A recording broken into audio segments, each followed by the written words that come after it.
votimit janë 64 deputet të pranishëm, nuk janë 56 deputet të pranishëm. Sipas, vetëm ta konfirmojmë edhe njërë nga... Atëherë edhe sipas monitorit që e keni përpara, 64 deputet janë të pranishëm. Në këtë rast, po i ftoj deputetet të cilët nuk janë të pranishëm, që të vinë në seancë, sepse edhe aktgjykimet e gjykatës kushtetuese kërkojnë prezencën e tyre. Konstatoj se kemi kvorum të mjaftueshëm për procedim. Fillojmë me pikën e vetme të rendit të punës për këtë seancë, zgjedhja e presidentit të Republikës së Kosovës. Më lejoni fillimisht t'i adresoj disa sqarime të rëndësishme.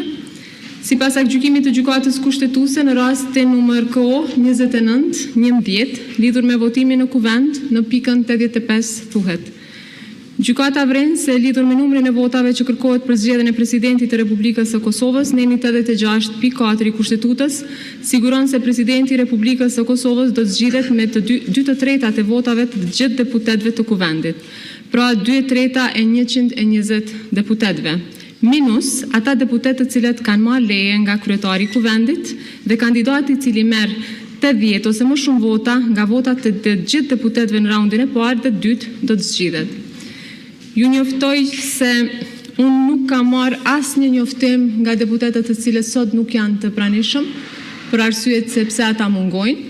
Prandaj edhe një herë në cilësinë e kryetares së kuvendit dhe bazuar edhe në aktgjykimet të gjykatës kushtetuese, kërkoj nga deputetët e kuvendit të cilët nuk janë të pranishëm që të vinë në seancën për zgjedhjen e presidentit të Republikës së Kosovës. Po ashtu, gjykata i referohet nenit 70 mandatet e deputetëve të Kushtetutës, i cili përcakton se deputetët e kuvendit janë përfaqësues të popullit. Për më tepër lidhur me obligimin e tyre si deputet, neni 74 ushtrimi i funksionit i Kushtetutës siguron: deputetët e kuvendit Kosovës do të ushtrojnë funksionin e tyre në interesin më të mirë të Republikës së Kosovës dhe sipas Kushtetutës, ligjeve dhe rregullorës së punës së kuvendit. Në këto rrethana, të gjithë 120 deputetët e kuvendit thuhet në aktgjykim duhet të ndjehen të obliguar sipas Kushtetutës, ligjit për deputet, rregullorës së kuvendit dhe kodit të sjelljes të marrin pjesë në seancat plenare të kuvendit dhe të përkrojnë procedurat që parashihen aty, por mbi gjitha një obligim vizavis për njerëzit e Kosovës që i zgjodhen ata. Gjithnjë po i referojmë aktgjykimit të gjykatës kushtetuese. Zgjedhja e presidentit të Kosovës